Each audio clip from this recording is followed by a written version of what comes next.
dobrodošli na YouTube kanal Foodiona. Danas ću vam pripremiti zdravi banana bread sa chia sjemenkama, kokosovim brašnom, zobinim brašnom i kokosovim uljem. Bitna namirnica u ova dva jela je kokosovo ulje koje najčešće koristim u svojoj kuhinji za pripremu slanih jela, a također i za pripremu slatkih jela.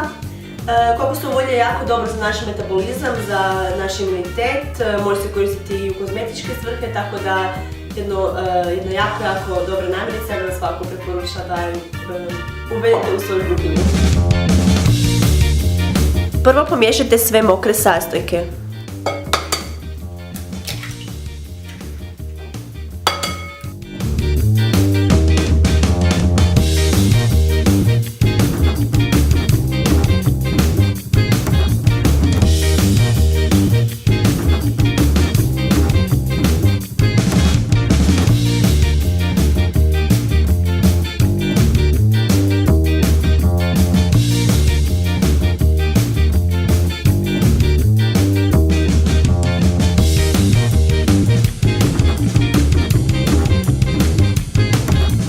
Zatim pomiješajte sve suhe sastojke.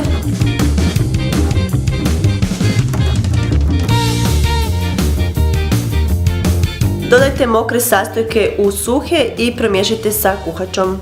Gotovu smjesu prebacite u kalup za pečenje. Pecite 30 minuta na 190 stupnjeva. Dok se banana bread peče, pripremit ćemo čokoladni namaz sa kokosovim uljem.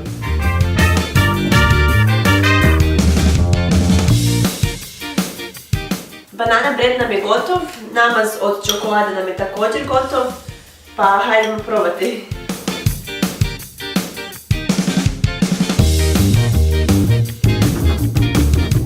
Banana bread je uspio, namaz od čokolade je uspio, sve je zdravo, nemamo grižnju savjesti zbog kalorija.